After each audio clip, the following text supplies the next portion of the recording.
Hi hall எல்லாருக்குமே வணக்கம். இன்னைக்கு நம்ம வெயிட் கெயின் பண்ணுறதுக்கு நான் என்ன ஃபுட்லாம் ஒரு நாளைக்கு நான் எடுத்துப்பேன்றதை பற்றி டீட்டெயிலாக பார்க்க போகிறோங்க. இப்போ வாங்க நம்ம வீடியோக்குள்ளே போகலாம்.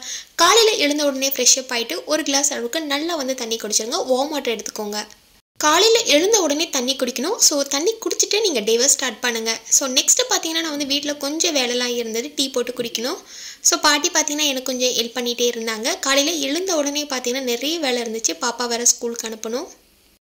இன்றைக்கி மார்னிங் ஒரு 6 o'clockலாம் எழுந்துட்டேங்க. காலையிலே பாட்டி சீக்கிரமாக எழுப்பி விட்டுட்டாங்க. காலையில் நிறைய வேலை இருக்குங்க. பாப்பா ஸ்கூலுக்கு அனுப்பணும். இன்றைக்கி அவர் ஸ்கூலுக்கு போகிறா இல்லை, நேற்று ஒரு லீவு.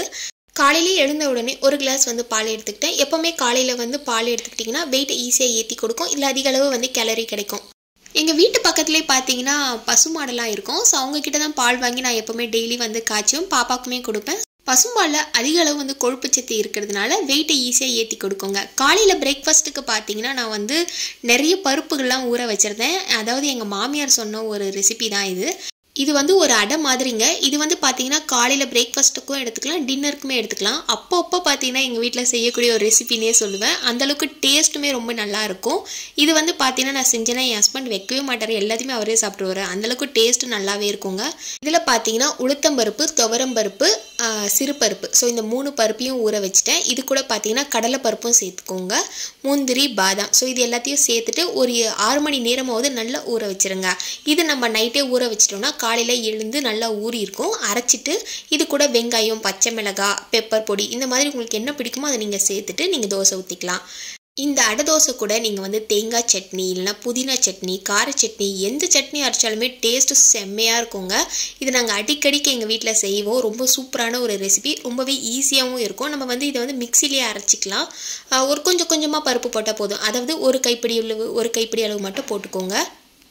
ஒரு அரை கப்பு உளுத்தம்பருப்பு, அரை கப்பு துவரம்பருப்பு, அரை கப்பு சிறுபருப்பு, அரை கப்பு பார்த்திங்கன்னா கடலைப்பருப்பு. ஸோ இது மாதிரி நீங்கள் சேர்த்துட்டு அரைச்சி எடுத்துக்கோங்க. காலையில் பிரேக்ஃபாஸ்ட்டுக்கு கொஞ்சம் ஹெல்த்தியாகவும் இருக்கும். இதில் நிறைய பருப்பு சேர்த்துக்கிறதுனால நிறைய கேலரிஸுமே நமக்கு கிடைக்கும், ப்ரோட்டீன்ஸுமே கிடைக்கும். காலையில் இந்த ரெசிபி செஞ்சதுனால கொஞ்சம் டயர்டாகவே இருந்தது. ஸோ கொஞ்சம் வீட்டில் இருக்கக்கூடிய வேலையெல்லாம் கம்ப்ளீட் பண்ணிட்டேன். ஃப்ரண்ட்டில் பார்த்தீங்கன்னா பாப்பா இருக்கிறதுனால எல்லாத்தையும் தூக்கி போட்டுருவான், அங்கங்கே வச்சுருவான். ஸோ அதெல்லாம் க்ளீன் பண்ணிகிட்டே இருந்துட்டு நம்மளும் கொஞ்சம் டயர்டாக்காமல் ஒவ்வொரு வேலை செய்யும் போது நமக்கு கொஞ்சம் ஈஸியாகவே இருக்கும். நாள் முழுக்க கொஞ்சம் ஃப்ரெஷ்ஷப்பாக இருக்கலாம். ஸோ வேலையெல்லாம் முடிச்சதுக்கப்புறமா ஒரே ஒரு பழம் தான் எடுத்திருக்கேன், சப்போட்டா பழம். ஸோ இந்த ஒரு பழமே போதும். ஸோ இது கூட பார்த்தீங்கன்னா நம்ம மில்க் ஷேக் மாதிரி தான் செஞ்சு சாப்பிட்லான்னு நினச்சேன். பட் ஆனால் பழம் சாப்பிட்டாலுமே ஓகே தான். சப்போட்டா பழம் எனக்கு ரொம்ப பிடிக்கும். இது கூட நீங்கள் பால் சேர்த்து ஸ்மூத்தி மாதிரி கூட குடிக்கலாம். இல்லைன்னா நீங்கள் ஒரு 2 சப்போட்டா பழம் எடுத்துக்கோங்க. ஆப்பிள், மாதுளப்பழம், உங்களுக்கு எந்த ஃப்ரூட் பிடிக்குமோ ஸோ அதை நீங்கள் எடுத்துக்கலாம். கொஞ்சம் பிரேக்ஃபாஸ்ட் கம்ப்ளீட் பண்ணதுக்கப்புறமா இந்த மாதிரி உங்களுக்கு பிடிச்ச ஃப்ரூட் எடுத்துக்கோங்க. மதியம் லஞ்சுக்கு பார்த்தீங்கன்னா ஒரு 6 முட்டை அவிச்சு வச்சுருக்கேன். என் ஹஸ்பண்டுக்கு 2 முட்டை, எனக்கு 2 முட்டை. ஆக்சுவலாக பார்த்தீங்கன்னா நான் காலையில் 2 முட்டை சாப்பிட்ருக்கணும், பட் ஆனால் விட்டுட்டேன். ஸோ அதனால் மதியம் லஞ்சுக்கு பார்த்தீங்கன்னா ஒரு 6 முட்டை அவிச்சு எடுத்து வச்சுருக்கேன். இந்த முட்டையை நீங்கள் அப்படியே சாப்பிட உங்களுக்கு பிடிக்கலனா இதை கொஞ்சம் மிளகாத்தூள்லாம் போட்டு ஃப்ரை பண்ணி எடுத்துக்கோங்க தோசைக்கல்ல. அப்படி இல்லைனா இதை நீங்கள் பாயில் பண்ணிவிட்டு அப்படியே கூட நீங்கள் சாப்பிட்லாம். நிறைய வெயிட் கெயின் வீடியோ போட்டிருக்கேன். அதில் கண்டிப்பாக நான் சொல்கிற ஒரே விஷயம் என்னென்னா, முட்டை ஒரு நாளைக்கு 2லேருந்து 3 முட்டை வரைக்குமே நீங்கள் எடுத்துக்கலாம். ஸோ காலையில் ஜிம்முக்கு போகிறவங்கள 2 முட்டை கண்டிப்பாக எடுத்துக்கலாம். நான் பார்த்தீங்கன்னா மதியம் லஞ்சுக்கு கொஞ்சம் சாதம், டால், அப்புறம் 2 முட்டை எடுத்திருக்கேன். பருப்பு வேக வச்சு எடுத்திருக்கேன். ஸோ இதுவே போதும் எனக்கு. ஸோ ரைஸ் பார்த்தீங்கன்னா கொஞ்சமாக சாப்பிடுங்க. பசிக்கும் போது ஒரு 2 மணிக்கு மேலே இல்லை ஒரு 3 மணிக்கு மேலே ஸ்ப்ளிட் பண்ணி சாப்பிடுங்க. மதியம் நீங்கள் நிறைய சாப்பாடு எடுத்துக்கிட்டிங்கன்னா உங்களுக்கு நல்லா தூக்கம் வந்துடும். தூங்கிட்டிங்கன்னா உங்களுக்கு வெயிட் நல்லா போட ஆரம்பிக்கும். பட் ஆனால் அந்த வெயிட் உங்களுக்கு ஹெல்த்தியாகவே இருக்காது. நல்லா பொத வெயிட் போட ஆரம்பிச்சிடும். ஸோ அந்த வெயிட்ன்றது நமக்கு ஹெல்த்தி கிடையாது. நான் கொஞ்சம் சாப்பிட்டேன்னா அப்புறம் 3 மணிக்கு மேலே பசிச்சுதுன்னா நான் ஒரு முட்டை சாப்பிடுவேன். அப்படி இல்லைன்னா கொஞ்சமாக ரைஸ் மட்டும் போட்டு சாப்பிடுவேன். அதுக்கப்புறம் பார்த்தீங்கன்னா நான் தூங்கவே மாட்டேங்க. தூங்குறதே நான் எப்போவுமே மதியம் வச்சுக்க மாட்டேன். அப்பப்போ என்னென்ன வேலை இருக்கோ அதில் நான் செஞ்சுப்பேன். டைம் பார்த்தீங்கன்னா ஒரு 4 o'clock ஆகிடுச்சு. பாப்பா 3 o'clockலாம் வந்துட்டார். அவருக்கு சாப்பாடு ஊட்டிட்டு ஒரு 4 o'clock அவருக்கு ரொம்ப பிடிச்ச ஃப்ரெஞ்ச் ஃப்ரைஸ் தான் செய்ய போகிறேன். இந்த ஃப்ரெஞ்ச் ஃப்ரைஸ் பார்த்தீங்கன்னா நம்ம கிழங்கு வகையில் சேர்ந்தது, அதாவது மாவு சத்து அதிகமாக இருக்கும். இந்த மாதிரி உருளைக்கிழங்கு குழந்தைங்களுக்கு செஞ்சு கொடுக்கலாம். ஆக்சுவலாக ஃப்ரெஞ்ச் ஃப்ரைஸ்ன்றது நம்ம எண்ணெயில் பொரிச்சு எடுக்கிறோம். அது ரொம்ப அதிகமாக நம்ம கொடுக்க வேணாம். என்றைக்காவது ஒரு ஸ்நாக்ஸாக நம்ம செஞ்சு கொடுக்கலாம். உருளைக்கிழங்கை நல்லா வேக வச்சு ஸோ இந்த மாதிரிலாம் குழந்தைங்களுக்கு கொடுக்கலாம். ஆக்சுவலாக உருளைக்கிழங்கு நம்ம எடுத்துக்கிட்டாலுமே ஈஸியாக வெயிட் போட ஆரம்பிக்கும். பட் ஆனால் எண்ணெயில் பொரிச்சது அந்தளவுக்கு எடுத்துக்க வேணாம். என்னைக்காவது ஒரு நாள் அப்படின்ற மாதிரி நீங்கள் எடுத்துக்கலாம். இது என் பையனுக்கு ரொம்ப பிடிக்கும்.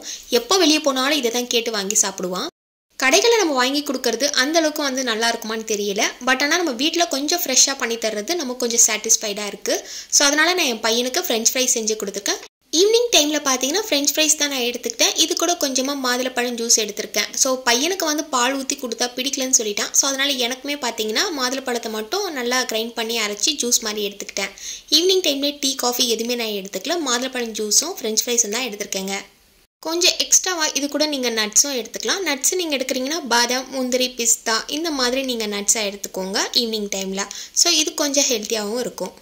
நைட்டு டின்னருக்கு வந்து தோசை தாங்க. ஸோ காலையிலேருந்து பார்த்தீங்கன்னா நல்லா சாப்பிட்டாச்சு. நைட்டு செய்யறதுக்கு டயர்டாகவே ஆகிடுச்சு. அதுக்கப்புறமா தோசை ஊற்றிட்டேன்.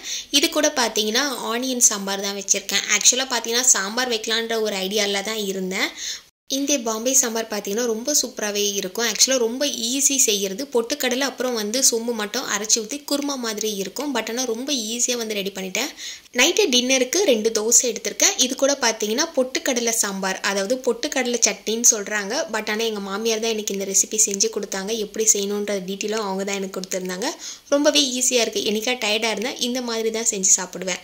டின்னர்லாம் கம்ப்ளீட் பண்ணதுக்கப்புறமா 1 டம்ளர் பால் எடுத்திருக்கேன், 1 வாழைப்பழம். அதாவது டின்னர் நீங்கள் சாப்பிட்டு முடிச்சதுக்கப்புறமா ஒரு 1/4 மணி நேரம் கழிச்சு தான் இந்த பாலும் வாழைப்பழமும் சாப்பிட்ணும். பால் கூட உங்களுக்கு பிடிச்ச நட்ஸை நீங்கள் ஊற வச்சு சாப்பிட்லாம். கொஞ்சம் நாட்டு சர்க்கரையும் சேர்த்துக்கோங்க. நைட்டு ரொம்ப முக்கியமான விஷயம் என்னென்னு பார்த்தீங்கன்னா, பால் வாழைப்பழம் சாப்பிட்டிங்கன்னா வந்து ஒரு 1/2 அன் ஹவர் கழிச்சு தான் தூங்கணும். ஸோ சாப்பிட்ட உடனே போய் தூங்கிடாதீங்க. ஸோ அவ்வளோதாங்க. இன்றைக்கி நான் வெயிட் கெயின் பண்ணுறதுக்கு நான் என்னென்ன ஃபுட்லாம் எடுத்துக்கிட்டேன்னு சொல்லிட்டு டீட்டெயிலாக பார்த்துருப்போம். இந்த வீடியோ பதிவு உங்களுக்கு பயனுள்ளதாக இருந்துச்சுன்னா நம்ம சேனலை மறக்காமல் சப்ஸ்கிரைப் பண்ணிடுங்க. Thank you so much.